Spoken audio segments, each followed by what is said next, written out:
Hello everyone, कैसे हैं आप सब। आई होप आप लोग अच्छे होंगे और अपनी पढ़ाई को कंटिन्यू कर रहे होंगे।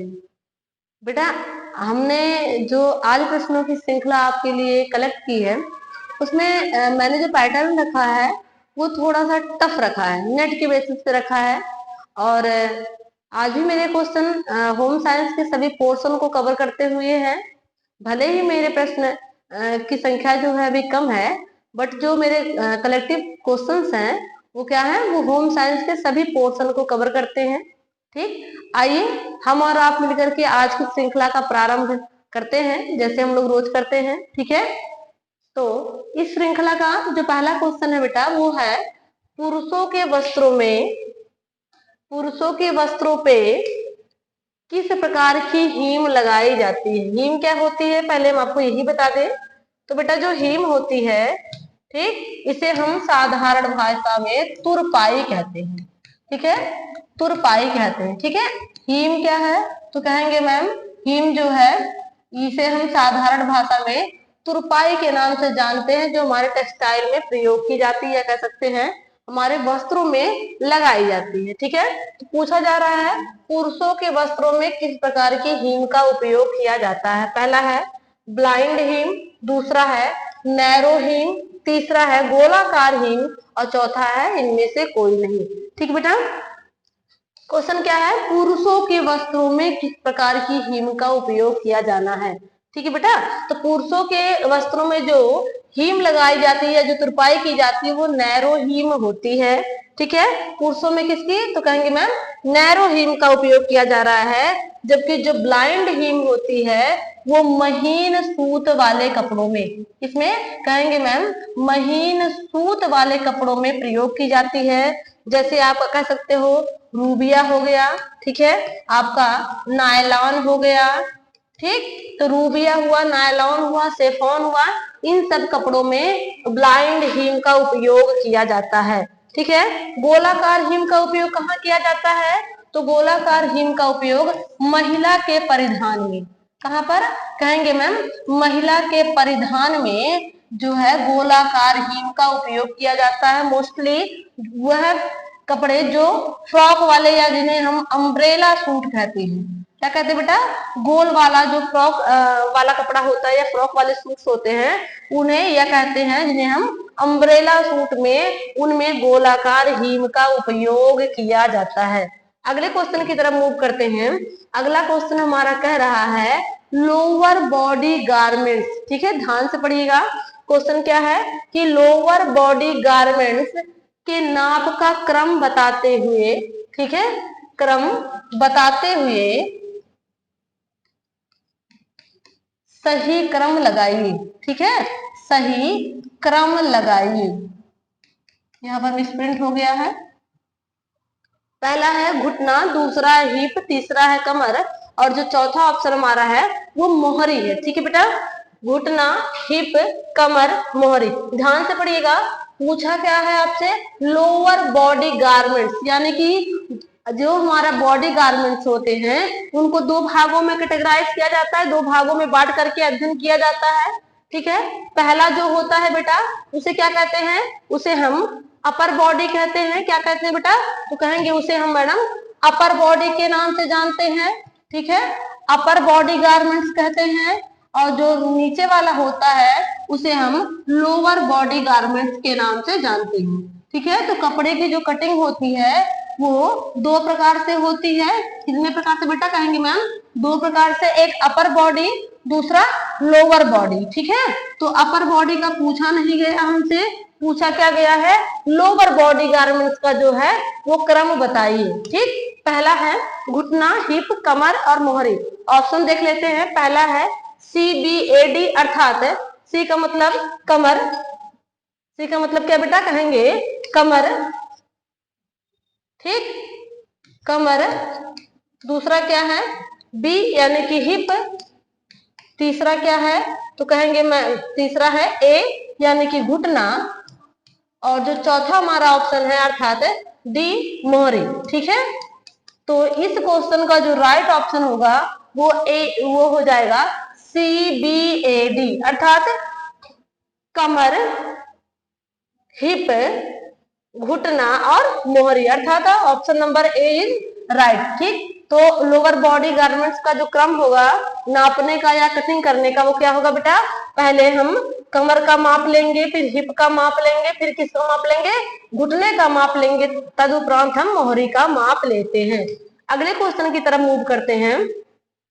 अगला क्वेश्चन कह रहा है मिलान करें। देखिए ऐसे क्वेश्चन आपके जो आते हैं, ऐसा पैटर्न जो प्रश्नों का आता है बेटा, वो मोस्टली कहाँ पे देखने को मिलते हैं, तो कहेंगे मैम ऐसे क्वेश्चन मोस्टली नेट के एग्जाम में देखने को मिलते हैं। कहाँ पर बेटा, तो कहेंगे मैम नेट के एग्जाम में ऐसे क्वेश्चन मिलते हैं, डीएसएसबी के एग्जाम में ऐसा पैटर्न आपको देखने को मिलेगा। ठीक है, अब पहले तो नहीं, बट अब वर्तमान समय में जो हमारा टीजीटी का एग्जाम होता है उसमें भी ऐसे पैटर्न को सम्मिलित किया जा रहा है। पहले ऐसा नहीं होता था, पहले वन लाइनर क्वेश्चन पूछे जाते थे, बट अब इस प्रकार से भी क्वेश्चन टीजीटी जैसे एग्जाम में भी पूछे जा रहे हैं। तो प्रश्न हमारा है, देखिए sensory motor stage, pre operational stage और कंक्रीट स्टेज, ये जो लिया गया है बेटा ये कहाँ से लिया गया है, तो पियाजे के सिद्धांत से लिया गया। कहाँ से, पियाजे के कॉग्निटिव डेवलपमेंट थ्योरी से लिया गया है, जिसे हम कहते हैं संज्ञानात्मक सिद्धांत। ठीक है, संज्ञानात्मक सिद्धांत से क्वेश्चन लिया गया है। आपने पढ़ा है कि जो पियाजे का संज्ञानात्मक सिद्धांत होता है उसे 4 भागों में बांटा गया है। पहले को हम सेंसरी मोटर कहते हैं, क्या कहते हैं बेटा, कहेंगे मैम सेंसरी मोटर कहते हैं। दूसरे को हम प्री ऑपरेशनल कहते हैं और तीसरे को हम कंक्रीट कहते हैं, जबकि चौथे को हम क्या कहते हैं, फॉर्मल के नाम से जानते हैं। ठीक है, तो sensory motor stage, pre operational stage, concrete stage और फॉर्मल जो हमारी संज्ञानात्मक या कॉग्निटिव डेवलपमेंट थ्योरी है, जिनका जो है प्रतिपादन पियाजे महोदय के द्वारा किया गया है, उसी थ्योरी के कुछ पर्सपेक्टिव आपके सामने दिए गए हैं। आपसे प्रश्न पूछा जा रहा है कि स्टेज का उसके तत्वों से मिलान करना है। तो पहला है सेंसरी मोटर जो हमारी फर्स्ट स्टेज होती है, ठीक, दूसरा है प्री ऑपरेशनल, तीसरा है कंक्रीट। मिलान किससे करना है, जीवन चिंतन, ग्रुपिंग ऑफ ऑब्जेक्ट और व्यवहारिक बुद्धि। तो इसका आप अगर मिलान करना हम चाहें बेटा तो सेंसरी मोटर को लगा देंगे हम व्यवहारिक बुद्धि से, और प्री ऑपरेशनल को हम लगा देंगे जीवन चिंतन से, जबकि कंक्रीट को लगा देंगे हम ग्रुपिंग ऑफ ऑब्जेक्ट, यानी कि जो है चीजों का सामूहिकरण या श्रेणीकरण। ठीक है बेटा, ये तो बहुत इजी क्वेश्चन था। अगले क्वेश्चन की तरफ मूव करते हैं। अगला क्वेश्चन कह रहा है द बिहेवियर ऑफ ऑर्गेनिज्म। ठीक है, जीववाद। ठीक, द बिहेवियर ऑफ ऑर्गेनिज्म किसके द्वारा लिखी गई पुस्तक है। ठीक है, ये किताब का नाम आपके सामने दिया गया और आपसे पूछा जा रहा है कि जो ये किताब है नाम क्या है, द बिहेवियर ऑफ ऑर्गेनिज्म, ये किसके द्वारा दी गई है या किसके द्वारा लिखी गई है। ठीक बेटा, किसके द्वारा लिखी गई है, तो कहेंगे मैम स्किनर महोदय के द्वारा या बीएफ स्किनर महोदय के द्वारा द बिहेवियर ऑफ ऑर्गेनिज्म नामक किताब को लिखा गया है। अगले क्वेश्चन की तरफ मूव करते हैं। सॉरी, अगला क्वेश्चन कह रहा है गैने के अनुसार अधिगम की अवस्थाएं होती हैं। ठीक है, ये जो गैने महोदय हैं वो हमारे साइकोलॉजी में लर्निंग पिरामिड जब हम पढ़ते हैं नेट के फर्स्ट पेपर में, उसके लिए उसमें भी ये आते हैं, हमारे सिलेबस में है गैने महोदय। और जो हमारा होम साइंस का लर्निंग यानी कि साइकोलॉजी सीडी का पार्ट है, उसमें भी गैने महोदय के अधिगम के सिद्धांतों को हम लोग पढ़ते हैं। ठीक है, तो गैने के अनुसार जो अधिगम की अवस्थाएं होती हैं बेटा वो 3 होती हैं। कितनी होती हैं, तो कहेंगे मैम गैने के अनुसार अधिगम की अवस्थाएं जो होती हैं वो 3 होती है। पहली अवस्था को हम तैयारी की अवस्था कहते हैं, दूसरी अवस्था को प्रकटीकरण की अवस्था कहते हैं, जबकि तीसरी अवस्था को हम स्थानांतरण की अवस्था कहते हैं। इस प्रकार से इस क्वेश्चन का जो राइट ऑप्शन हो जाएगा वो कौन सा होगा बेटा, कहेंगे मैडम सभी वाला ऑप्शन राइट है। अगले क्वेश्चन की तरफ मूव करते हैं। अगला क्वेश्चन कह रहा है घर की बाहरी दीवारों में स्थित दरवाजे एवं खिड़कियों की व्यवस्था क्या कहलाती है। अर्थात जो व्यवस्था हमने घर के बाहर लगा रखी है, ठीक, घर के बाहरी दीवारों पे जो व्यवस्थाएं की गई हैं कौन कौन सी, दरवाजों और खिड़कियों की, तो वह व्यवस्था क्या कहलाएगी। पहला है एस्पेक्ट, दूसरा है प्रोस्पेक्ट, तीसरा है रूमिनेंस और चौथा है ग्रुपिंग। ये क्वेश्चन बेटा अभी हरियाणा का जो स्टेट हुआ है उसमें भी ये क्वेश्चन आया था, ठीक। और जो अभी हमारा नेट का एग्जाम था उसमें भी ये क्वेश्चन आया हुआ है। आगे बढ़ते हैं। देखो एस्पेक्ट क्या है बच्चा, तो कहेंगे एस्पेक्ट मैम ऐसा भी होता है जो घर के बाहरी दीवारों में किया जाता है या बाहरी दीवारों से उत्पन्न होता है और उसके लिए उत्तरदायी तत्वों के रूप में हमारे दरवाजे और हमारी खिड़कियां आती हैं, ठीक है। प्रोस्पेक्ट क्या होता है, प्रोस्पेक्ट होता है बेटा बाहरी दृश्य, बाहरी दृश्य होता है, ठीक। बाहरी दृश्य का तात्पर्य तो हमें कहेंगे कि हमारे मकान या हमारे भूभाग की स्थिति जो व्यक्ति बाहर खड़ा होकर के अंदाजा लगा ले उसे क्या कहा जाएगा, उसे हम प्रोस्पेक्ट के नाम से जानते हैं। रूमिनेंस क्या होता है, तो कहेंगे मैम रूमिनेंस का मतलब होता है कम स्थान पर, क्या कहेंगे, कम स्थान का अधिक उपयोग, ठीक। कम स्थान का अधिक उपयोग क्या कहलाता है, रूमिनेंस कहलाता है। यही जो है ऑप्शन या यही क्वेश्चन जो है हमारे हरियाणा टीजीटी में पूछा गया था। ग्रुपिंग क्या है, तो कहेंगे एक कमरे का है ना, एक कमरे का दूसरे कमरे के द्वारा जो संलग्नता पाई जाती है या दोनों का जो समन्वय होता है वो क्या कहलाएगा, कहेंगे मैम ग्रुपिंग कहलाता है। अगले क्वेश्चन की तरफ बढ़ते हैं। अगला क्वेश्चन कह रहा है शक्ति और दबाव को अभिव्यक्त करने वाली रेखाएं होती हैं, अर्थात चार रेखा आपके सामने दिया गया है, चार रेखाओं में पूछा जा रहा है ऐसी कौन सी रेखाएं हैं जो किसको व्यक्त कर रही हैं, शक्ति को और दबाव को अभिव्यक्त कर रही हैं। पहली है लंबवत, दूसरी है तिरछी, तीसरी है कर्व रेखा, चौथी है सीधी रेखा, ठीक बेटा। तो पूछ क्या रहा है, शक्ति और दबाव को प्रदर्शित करने वाली जो रेखाएं होती हैं उन्हें हम लंबवत रेखा कहते हैं, ठीक है। जो हमारी खड़ी रेखाएं होती हैं या जो हमारी लंबवत रेखाएं होती हैं वो क्या प्रदर्शित करती हैं, शक्ति और दबाव को प्रदर्शित करती हैं, ठीक है। कर्व रेखा क्या प्रदर्शित करती है, तो कहेंगे आप जानते हो कि यह फेमिनिन गुण को प्रदर्शित करती है, किसको कहेंगे मैम, फेमिनिन गुण को प्रदर्शित करती है। इसके साथ साथ जो ये रेखाएं होती हैं वो किसको प्रदर्शित करती हैं, नाजुकता को प्रदर्शित करती हैं, किसको कहेंगे मैम, नाजुकता को प्रदर्शित करती हैं। तिरछी रेखाएं क्या प्रदर्शित करती हैं, तो कहेंगे मैम तिरछी रेखाएं क्रियाशीलता को प्रदर्शित करती हैं, किसको कहेंगे मैम, क्रियाशीलता को प्रदर्शित करती हैं। अगले क्वेश्चन की तरफ मूव करते हैं। अगला क्वेश्चन जो हमारा लिया गया है वो रिसोर्स मैनेजमेंट का लिया गया है। मेरे एक बच्चे ने मुझे कमेंट किया था कि मैम रिसोर्स मैनेजमेंट और इंस्टीट्यूशनल मैनेजमेंट के कुछ क्वेश्चन करवा दीजिए। तो बेटा कुछ समय आप रुक जाइए, हम पूरी क्लास ही यूट्यूब पर रिसोर्स मैनेजमेंट और इंस्टीट्यूशनल मैनेजमेंट की ले लेंगे ताकि आपके आने वाले जितने भी एग्जाम रहे इस पोर्शन से वो आपके कवर हो जाए, ठीक है। परेशान मत होइए, हम इस पोर्शन को पूरा आपका कवर करवा देंगे। क्वेश्चन है संसाधन प्रबंधन का भाग है, अर्थात रिसोर्स मैनेजमेंट का कौन सा पार्ट माना जा रहा है। पहला स्टाफिंग, दूसरा रिकॉर्ड कीपिंग, तीसरा है कार्मिक नीतियां और चौथा है सभी, ठीक बेटा। तो रिसोर्स मैनेजमेंट या संसाधन प्रबंधन क्या है, तो कहेंगे मैम संसाधन प्रबंधन इंस्टीट्यूशनल मैनेजमेंट, इंस्टीट्यूशनल मैनेजमेंट का भाग है, संस्थानिक प्रबंधन का भाग है, ठीक है, संस्थानिक प्रबंधन का भाग है। और इसमें किया क्या जाता है, तो कहेंगे हम संस्थाओं के लिए, चाहे वो हॉस्पिटल हो, फैक्ट्रियां हो या ऑफिस हो, ठीक है, उनके लिए क्या किया जाता है, मैनेजमेंट किया जाता है, प्रबंधन किया जाता है। तो उसका भाग ये तीनों हो जाएंगे, अर्थात सभी वाला ऑप्शन सही हो जाएगा। अगले क्वेश्चन की तरफ मूव करते हैं। अगला क्वेश्चन कह रहा है कैजुअल कॉलर्स के बारे में क्या सत्य नहीं है, ठीक बेटा। ये क्वेश्चन जो मैंने लिया है ये क्वेश्चन भी आपका इंस्टीट्यूशनल मैनेजमेंट का है, यानी संस्थानिक प्रबंधन का क्वेश्चन है। इसमें पूछ रहा है कि कैजुअल कॉलर के बारे में क्या सत्य नहीं है। पहले तो हम जान लेते हैं कैजुअल कॉलर्स किसे कहा जाता है, ठीक बेटा। कैजुअल कॉलर्स किसे कहते हैं, तो कैजुअल कॉलर्स का मतलब होता है अनचाहे, अनचाहे,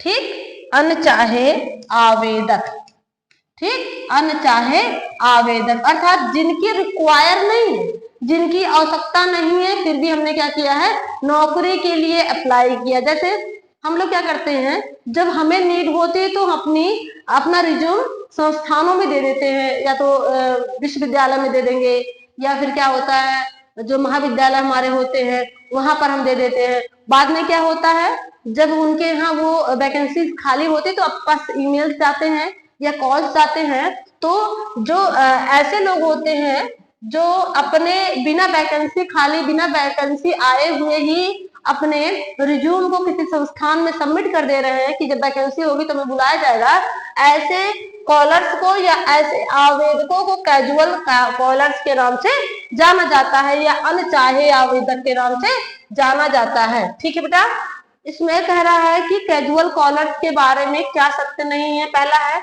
इसमें आवेदकों का डाटाबेस रखा जाता है। बिल्कुल आवेदकों का डाटाबेस नहीं रखा जाएगा तो उनको ईमेल के थ्रू या फोन के थ्रू कैसे बुलाया जाएगा। दूसरा है, इसके लिए विज्ञापन की जरूरत नहीं होती है। विज्ञापन की जरूरत होती है बट उस समय नहीं होती है। अगला है, इसमें नौकरी चाहने वालों की सूची तैयार होती है। हाँ बिल्कुल, इसमें क्या होता है, जितने लोगों ने आवेदन किया है, जब हमारे यहाँ वैकेंट खाली होती है तो सबकी सूची बनाई जाती है। ठीक है, और उनके पास ईमेल या फोन कॉल जो है लगाए जाते हैं।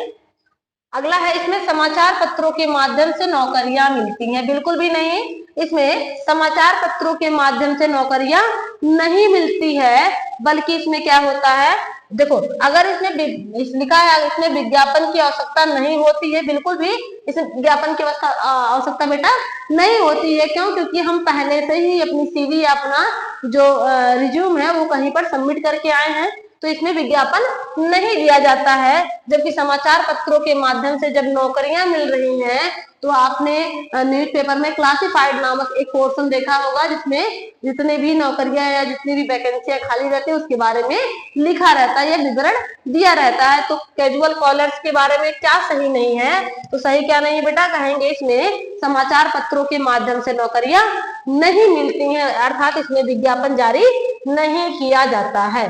अगला क्वेश्चन कह रहा है, इंटरनेट के माध्यम से नौकरियां प्रदाताओं के बारे में जानकारी क्या कहलाती है। यानी कि जो हमारा इंटरनेट है उसके प्रयोग से जब हम नौकरी देने वाले लोगों के बारे में जानकारियां एकत्रित करें तो वो क्या कहलाएगा। पहला है वेब पब्लिशिंग, दूसरा है विज्ञापन, तीसरा है व्यापक विकल्प, चौथा है सभी। तो बेटा जब आप देख रहे हो बात इंटरनेट की हो रही है, इंटरनेट के माध्यम की बात हो रही है, तो इंटरनेट के माध्यम से जब नौकरी प्रदाताओं के बारे में जानकारी दी जाती है तो उसको वेब पब्लिशिंग कहा जाता है। ये भी विज्ञापन का एक प्रकार होता है। विज्ञापन क्या है, विज्ञापन इंटरनेट के माध्यम से भी दिया जा सकता है, अभी मैंने क्लासिफाइड बताया है, उसके माध्यम से भी दिया जा सकता है। व्यापक विकल्प का मतलब जिसके लिए या जिन नौकरियों के लिए कई विकल्प हो, वैकेंसी आए या वैकेंसी ना आए, डायरेक्ट उसमें भर्ती कर लिया जाए। ठीक है, तो ये क्वेश्चन जो बेटा मेरा लिया गया है, ये क्वेश्चन भी आपके संस्थानिक प्रबंधन का ही भाग है। अगला क्वेश्चन है, स्टाफिंग का तत्व नहीं है। स्टाफिंग का तात्पर्य क्या, तो कहेंगे मैम जो संस्थानिक प्रबंधन में स्टाफ रखे जाते हैं, अर्थात कर्मचारियों का जो चुनाव होता है, ठीक, कर्मचारियों का जो चुनाव होता है उसका तत्व क्या नहीं है। पहला है सिलेक्शन, दूसरा है ट्रेनिंग, तीसरा है प्रमोशन और चौथा है डायरेक्टिंग। तो जो डायरेक्टिंग तत्व होता है बेटा, यानी दिशा निर्देश को बताना या दिशा निर्देश को जारी करना, वो सॉरी स्टाफिंग का तत्व यानी कर्मचारियों के सिलेक्शन की जो प्रक्रिया है वो स्टाफिंग का तत्व है। ट्रेनिंग जो है, उनका प्रशिक्षण जो है वो भी उसी का तत्व है। प्रमोशन उनका, ये भी उसी का तत्व है, परंतु डायरेक्टिंग उसका तत्व नहीं माना जाता है। अगले क्वेश्चन की तरफ मूव करते हैं। अगला क्वेश्चन कह रहा है, कानूनी उत्तराधिकारी या मृतक का प्रतिनिधि कहाँ शिकायत कर सकता है। देखिए ये क्वेश्चन लिया गया आपके उपभोक्ता संरक्षण अधिनियम का क्वेश्चन है। इस क्वेश्चन में पहले क्वेश्चन को हम समझते हैं। क्वेश्चन कह क्या रहा है, क्वेश्चन कह रहा है कि कानूनी उत्तराधिकारी या मृतक का प्रतिनिधि, यानी कोई व्यक्ति जो है अगर जिसने क्लेम किया था उसकी मृत्यु हो जाए जिसने क्लेम किया था मिलावट के प्रति या कह सकते हो चोरी के प्रति। चोरी का तात्पर्य है किसी ने किसी को मिलावट करके सामान दे दिया या बिजली का सामान दे दिया, जिससे बिजली का झटका लग गया और वह व्यक्ति उस व्यक्ति की मृत्यु हो गई। तो जो कानूनी उत्तराधिकारी होगा, कानूनी उत्तराधिकारी या तो पत्नी हो सकती है या तो पुत्र पुत्रियां होती हैं। ठीक, कानूनी उत्तराधिकारी या मृतक का जो प्रतिनिधि है, मान लीजिए उसकी शादी ना हुई हो तो उसके भाई बहन या उसके माता पिता, तो मृतक का जो प्रतिनिधि होगा वह शिकायत कहाँ कर सकता है? पहला है जिला आयोग, दूसरा है राष्ट्रीय आयोग, तीसरा है राज्य आयोग और चौथा है जिला न्यायालय। तो बेटा जो मृतक का प्रतिनिधि होगा वो राज्य आयोग में अपनी शिकायत को दर्ज करवाएगा, ना कि राष्ट्रीय आयोग और जिला आयोग में। ठीक है, तो इस क्वेश्चन का राइट ऑप्शन जो हो जाएगा वो राज्य आयोग हो जाएगा। अगले क्वेश्चन की तरफ मूव करते हैं। अगला क्वेश्चन हमारा कह रहा है, जब एक उपभोगकर्ता अपने अधिकारों के रक्षा करने में असफल रहता है, अर्थात जब वो चाह करके भी क्या करता है, अपने राइट्स या अपने अधिकारों का जो है संरक्षण या सुरक्षा नहीं कर पाता है, तो वह किसकी मदद ले सकता है? ये क्वेश्चन भी आपके उपभोक्ता संरक्षण चैप्टर से ही लिया गया है। क्वेश्चन में क्या कह रहा है बेटा, उपभोक्ता क्या हो गया, अपने अधिकारों के रक्षा करने में कैसा हो गया है, असफल हो गया है। तो किसकी मदद लेगा? तो पहला है ट्रेड यूनियन, दूसरा है उपभोक्ता संघ, तीसरा लेबर यूनियन और चौथा है इनमें से कोई नहीं। तो जो उपभोक्ता संघ होता है बेटा, ठीक है, जो उपभोक्ता संघ होता है उसी का उपभोगकर्ता मदद लेता है अपनी रक्षा करने में, या अपनी रक्षा करने में जब वो असफल हो जाता, अपने उसके राइट्स को नहीं मिलते हैं, तो वो किसकी मदद लेगा? कहेंगे मैम उपभोक्ता संघ की मदद लेता है। अगला क्वेश्चन हमारा कह रहा है कि 1927 में अखिल भारतीय महिला अधिवेशन कहाँ हुआ था? पहले हम जानते हैं कि ये क्वेश्चन लिया कहाँ से गया है। ठीक है, तो ये क्वेश्चन जो लिया गया है बेटा, जो हमारी यूनिट प्रसार शिक्षा की है उससे ये क्वेश्चन लिया गया है। कहाँ से? कहेंगे मैम प्रसार शिक्षा के पोर्शन से क्वेश्चन लिया गया है। क्वेश्चन कह रहा है 1927 में अखिल भारतीय महिला सम्मेलन कहाँ हुआ था? अखिल भारतीय महिला सम्मेलन जो 1927 में हुआ था वो कहाँ हुआ था बेटा? कहेंगे मैम पूना में हुआ था। देखिए इसके बाद दिल्ली में भी हो चुका है, लेकिन वो 1927 में नहीं हुआ था, जबकि आगरा और बनारस में कोई भी महिला सम्मेलन नहीं हुआ है। ठीक है, अगले क्वेश्चन की तरफ मूव करते हैं। अगला क्वेश्चन कह रहा है मुंडेल के परिवर्तन के किस वर्ग में क्लासेस ऑफ चेंज? कल के वीडियो में मैंने आपको बताया था कि जो मुंडेल महोदय हैं उन्होंने 5 क्लासेस ऑफ चेंज दी है। ठीक है, तो उससे पूछा जा रहा है आपसे मुंडेल के परिवर्तन के वर्ग या क्लासेज ऑफ चेंज में, ठीक है, क्लासेज ऑफ चेंज के किस वर्ग में 2 से 3 क्रियाओं को, 2 और मोर, ठीक है, 2 से 3 क्रियाओं को एक साथ करने की बात कही गई है? पहला है प्रथम, दूसरा है तीसरे में, चतुर्थ में या पंचम में। ठीक बेटा, तो कल के वीडियो में ही मैंने आपको बता दिया था कि क्लासेज ऑफ चेंज कितनी होती हैं। तो आप लोग अगर जिनको नहीं पता होगा तो हमारे पीछे वाले वीडियो में जाकर के, जो हमारा सेट नंबर 7 है उसमें जाकर के देख लेगा। आज हमारा सेट नंबर 8 है। ठीक है, तो बेटा जो प्रथम, ठीक, मुंडेल का जो क्लासेज ऑफ प्रथम वाला जो है क्लासेज ऑफ प्रथम पहला है, उसमें किसकी बात की गई है? एक साथ 2 से 3 क्रियाओं को संपन्न करने की। जैसे खाना बनाते समय कुकर में खाना चढ़ा दिया और बालक को स्नान करा दिया जाए। ठीक है, तो पहला जो है उसमें कैसे बात की गई है? 2 से 3 क्रियाओं को एक साथ संपन्न करने की बात कही गई है। अगला क्वेश्चन है महिला ट्रस्ट निधि की स्थापना कब की गई? ठीक है, ध्यान से पढ़िएगा बच्चा। क्वेश्चन क्या पूछा जा रहा है आपसे? महिला ट्रस्ट निधि की स्थापना कब की गई? तो बेटा महिला ट्रस्ट निधि की जो स्थापना की गई थी वह है 17 दिसंबर। कब? कहेंगे मैम 17 दिसंबर 1945 में की गई थी। कब की गई थी? 17 दिसंबर 1945 में महिला ट्रस्ट निधि की स्थापना की गई थी, जिसमें बात कही गई थी कि महिलाओं की शिक्षा के लिए भी गवर्नमेंट क्या करे? फंड प्रोवाइड करे। इससे पहले कोई भी बात महिलाओं की शिक्षा हेतु कोई भी फंड जारी करने की बात बात तो हुई थी बट फंड जारी नहीं किया गया था। 1975 दिसंबर 1945 के बाद ही महिलाओं के एजुकेशन के लिए, मोस्टली गृह विज्ञान के लिए फंड जारी करने की बात कही गई। अगला क्वेश्चन है, भारत में किस आयोग ने प्रसार अथवा विस्तार, एक्सटेंशन के बारे में कह रहा है ना, प्रसार अथवा विस्तार के अधिकार क्षेत्रों के बारे में बताया। 4 आयोग आपके सामने दिए गए हैं, उसमें से कह रहा है कि ऐसा कौन सा आयोग है जिसने क्या किया है, प्रसार अथवा विस्तार, एक्सटेंशन एजुकेशन के अधिकार क्षेत्र, यानी कि हम कहाँ तक कार्य कर सकते हैं उनके अधिकार क्षेत्रों के बारे में बताया। पहला है कृषि आयोग, दूसरा है डेयरी आयोग, तीसरा है शिक्षा आयोग, चौथा है सभी। ठीक है बेटा, तो जो हमारा कृषि आयोग था, है ना, कौन सा आयोग कहेंगे मैम, कृषि आयोग, यानी कि एग्रीकल्चर कमीशन जो था उसने क्या किया है, हमें बताया है कि हमारा जो प्रसार शिक्षा है या जो हमारी विस्तार शिक्षा है उसका अधिकार क्षेत्र कहाँ कहाँ तक होता है। ठीक है, तो इस क्वेश्चन का जो राइट आंसर हो जाएगा वो कृषि आयोग हो जाएगा।